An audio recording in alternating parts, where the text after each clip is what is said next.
বিসমিল্লাহির রহমানির রহিম। আসসালামু আলাইকুম আরহামতুল্লাহ।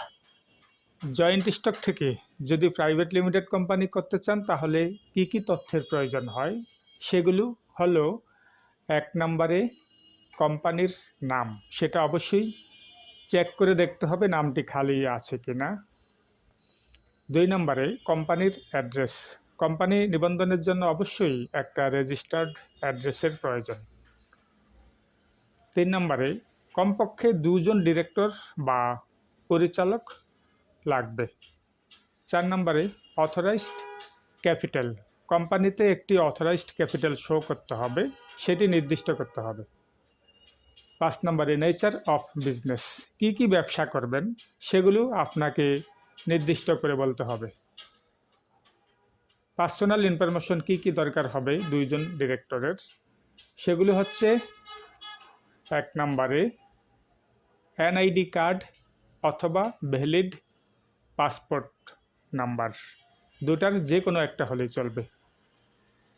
2 নম্বরে ই-10 সার্টিফিকেট, 12 সংখ্যার ডিজিটাল ই-10 সার্টিফিকেট লাগবে সকল ডিরেক্টরের।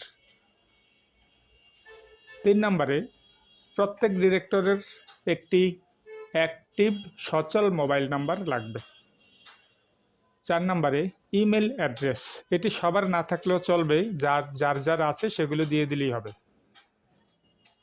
5 নম্বরে ফটো, বর্তমান সময়ের তোলা 1 কপি ছবি দরকার হবে। এবং 6 নম্বরে সিগনেচার, সকল ডিরেক্টরের সিগনেচার দরকার হবে কোম্পানি নিবন্ধনের জন্য।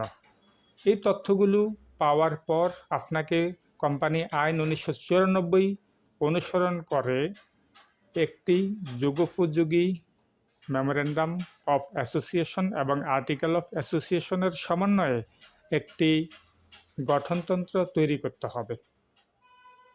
গঠনতন্ত্র তৈরি হওয়ার পর রেজিস্ট্রেশনের জন্য জয়েন্ট স্টক বা RJSC-তে অ্যাপ্লাই করতে হবে।